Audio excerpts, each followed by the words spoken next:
not a partner, but an accomplice of the enemy. I'm very glad to meet you. Why does Trump trust Putin more than his own intelligence agencies? Whom should you trust and whom not? And is it possible to trust anyone? You can't trust anyone. According to one version, it all started back in the days of the USSR. The KGB managed to get Donald on the hook using money and flattery. As long as braggarts live in this world, we must praise our own fate. A self-absorbed narcissist is a perfect target for intelligence agencies. I will listen when I need to. No need to repeat things. I'm a smart person. Trump was recruited after his weaknesses were studied, and for decades he was guided into big politics. Many people who have truly achieved something had to swim against the current. Have you ever really wondered why Donald Trump likes Vladimir Putin so much? He's not only a smart person, he's a pragmatic one. Everyone knew that Trump didn't become president just by chance. But few people talked about it out loud. It's great to be with you. Thank you so much. Thank you very much. Has America and the whole world become hostages to a secret Kremlin operation? One that has lasted 40 years. And who is he really? A capricious, tyrannical president? Or is he Putin's loyal puppet, Agent Krasnov?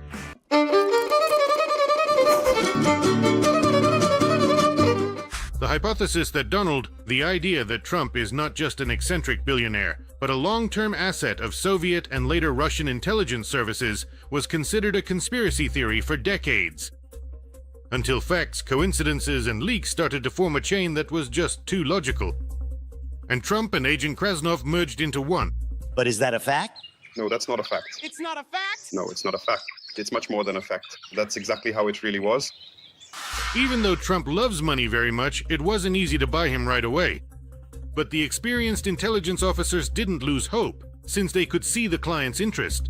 I fully understand that everything related to the United States provokes a certain reaction from us.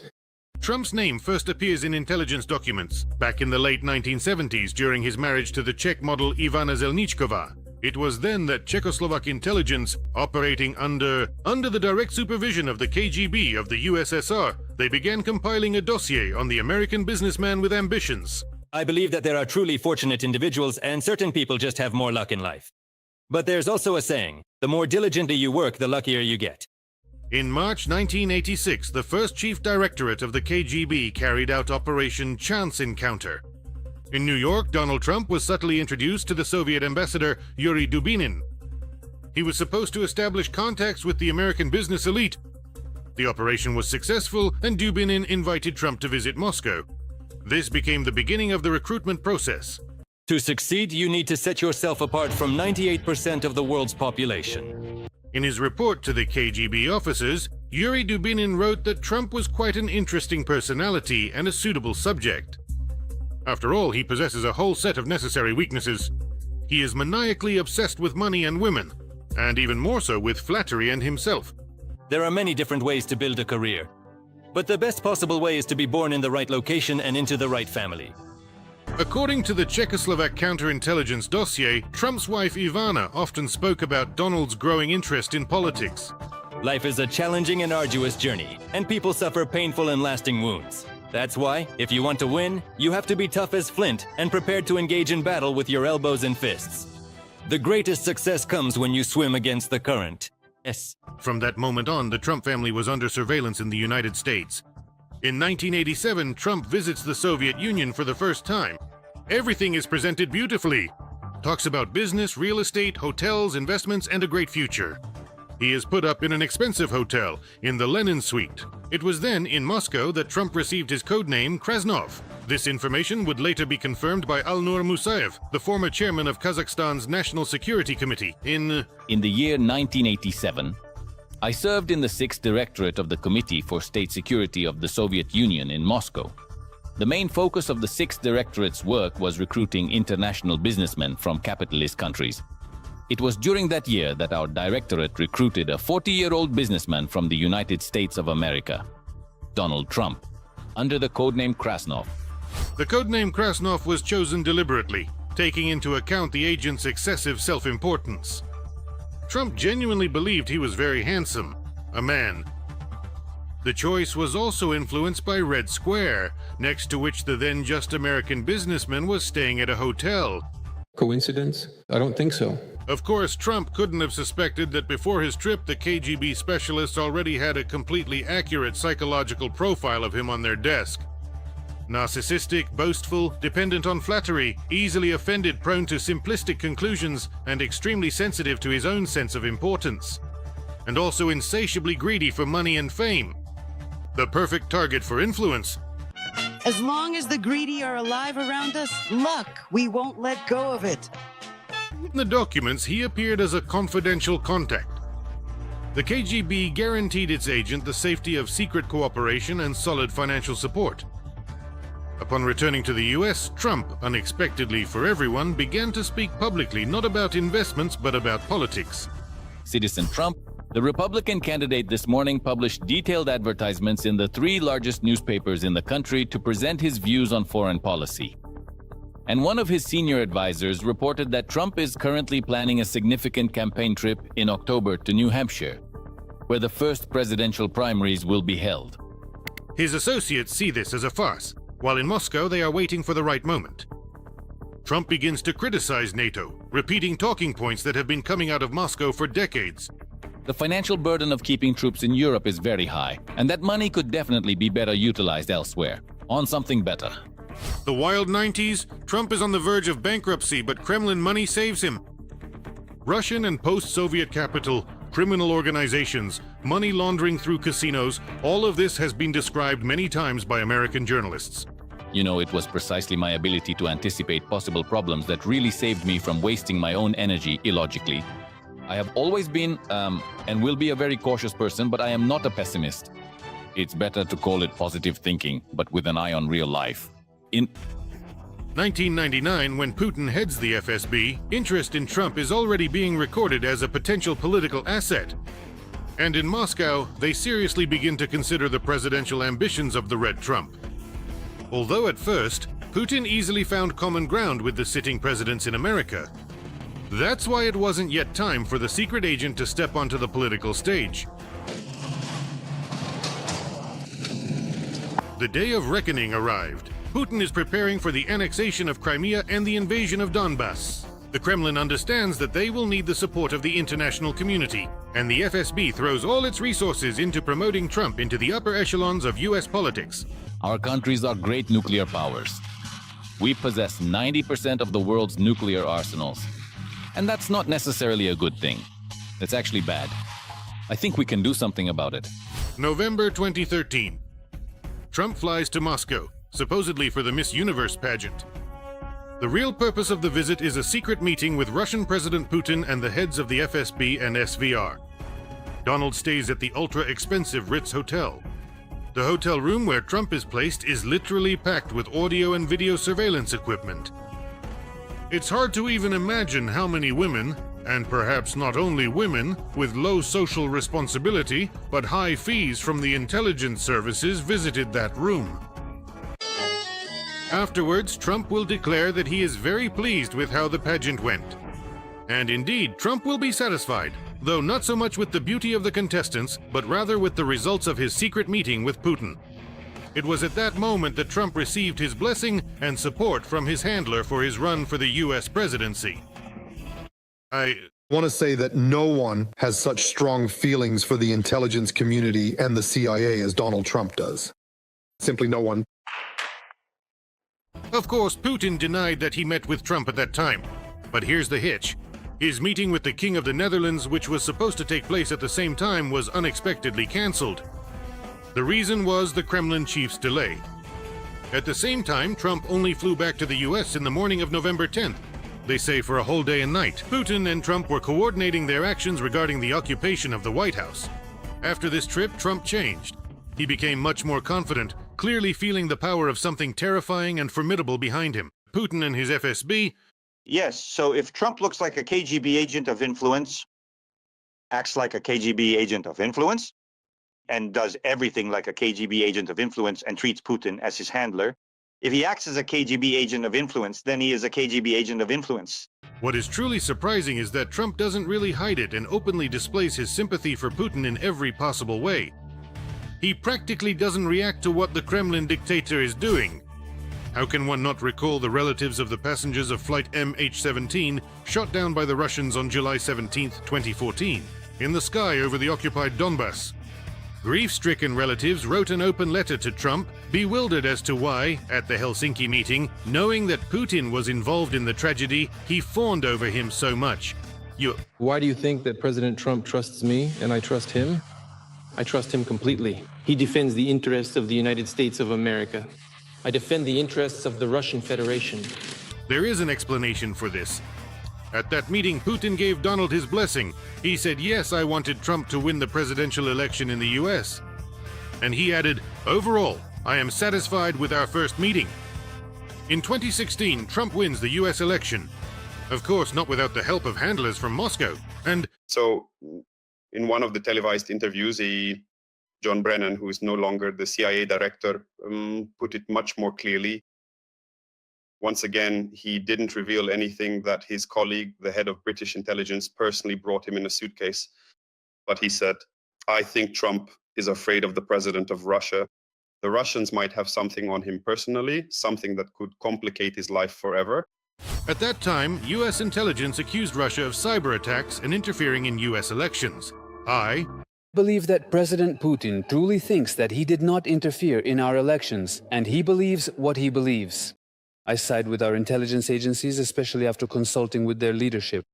I trust our intelligence and work closely with them. Russian cyber hackers helped Donald Trump become president. Long before he officially made the public announcement that he would run for the presidency, he was of no particular interest to any of us. Trump won the election in 2016. And then, for almost his entire term, he kept defending himself and insisting that Moscow's interference had no impact on the outcome of the vote. That's complete nonsense. We weren't acquainted. The American leader's refusal to publish his tax returns. This once again demonstrates that for many years, he could have received Russian money through various channels. That was also clearly revealed there. For example, it was publicly disclosed and revealed that one of the prominent Russian bankers who was closely associated and connected with the Republicans was sending money to Trump's campaign. This is a widely documented and well-known fact. He did it through an intermediary, the National Rifle Association, which acted simply as a conduit, taking money from a Russian oligarch and channeling it directly to Donald Trump's campaign. So Trump obviously had contacts and clearly significant financial benefits from Russians. Earlier, I told you that oligarchs close to Putin bought Trump's real estate for $109 million, and they completed the entire transaction in physical cash. This is considered a very serious accusation in America. Of course, Trump himself categorically denied all accusations of receiving money from the Kremlin. And he would talk about what an outstanding businessman he was. I've always handled money well. I made a fortune in just 4 days. That is 12 times more. So yes, money is definitely money. But the only thing is, how do you explain why? It's impossible to reasonably explain why, during the US election campaign, hundreds of thousands of Russian bots were working for him. At the same time, Russia unleashed an entire factory of bots and trolls on American social networks, and there Trump was being glorified in every possible way, and the people were fake. As it later turned out, they were bot accounts. They actively supported Trump and wrote about it in the comments. This was also later investigated by the FBI. The Kremlin managed to buy Trump and provide him with an alibi. After he left the White House, a multitude of documents came to light. Thousands of pages. Nuclear programs, intelligence data on China and Iran. Trump got everything he needed from Putin, although he lost the next election and stepped away from politics. At the time, it seemed like it was for good. As for this impeachment, it really is a continuation of the greatest witch hunt in our entire political history. It's absurd. It's absolutely ridiculous. This impeachment provokes outrage, but you stand your ground. What they're doing is truly terrible. For one term, Putin lost his influence over the White House. Joe Biden took a clear stance against the aggressor. For 4 years, Russia prepared to bring its agent of influence back into politics, the Red Trump. And unlike his failures on the fronts in Ukraine, in the US, Putin won his special operation. Russia is actively attempting to interfere in the United States presidential elections. I'll tell you a secret. Yes, we will definitely do it. Just to really amuse every one of you all over there. Properly. After 2022, when Putin launched a full-scale war against Ukraine, Russia was hit with unprecedented sanctions. The bunker villain became a pariah, and the International Criminal Court even issued a warrant for his arrest. But in 2024, Trump re-entered the game with unprecedented persistence and audacity. He began doing everything possible to help his Kremlin handler. The same old playbook, but with an even harsher agenda of hatred toward Europe and NATO. It was a loss from day one, and it absolutely never should have happened, and it wouldn't have happened if I had been President of the United States at the time. I'm just trying to clean up the significant mess that Obama and Biden left me. Today, having returned to power, the Trump administration votes at the UN together with Russia. It refuses to call the war a war. It replaces the word aggression with conflict. I do not easily trust a great many people, but I think he respects me. And I believe that through me, he will not attempt to take over all of Ukraine. The blame for Putin starting the war against Ukraine. Trump brazenly and shamelessly shifts onto Zelensky. He doesn't mention Russia at all as the aggressor country. Trump rolls out the red carpet for the bloody dictator, calling him a close friend. In short, he does exactly what the Kremlin wants. Honestly, it's harder for me to deal with Ukraine. They don't have maps.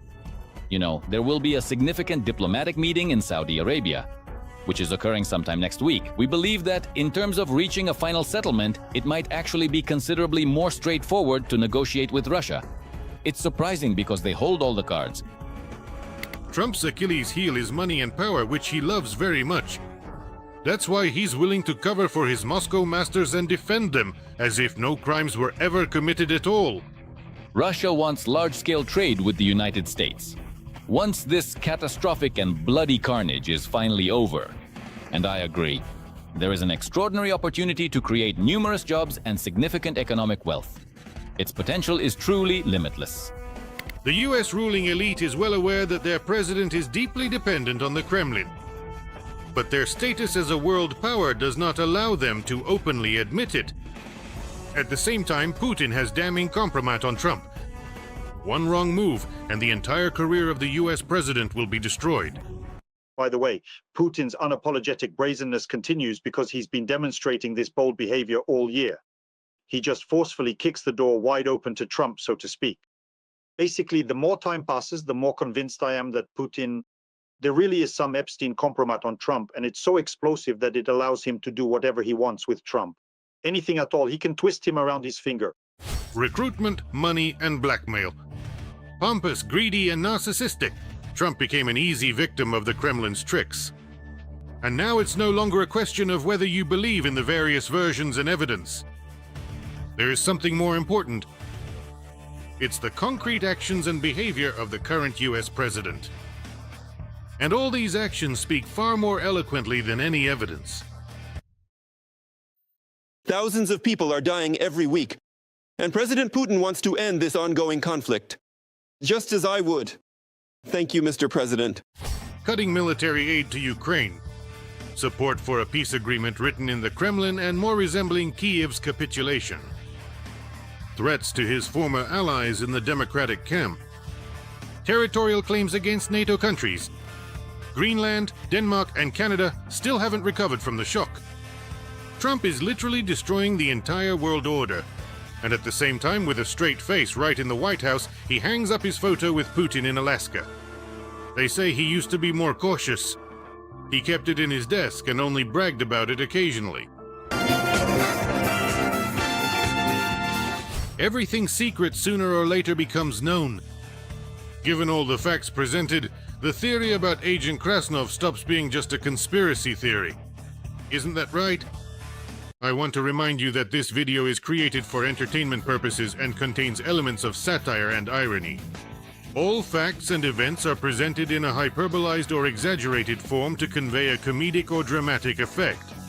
We do not aim to mislead, but simply put the emphasis on humor. Please take this with a smile.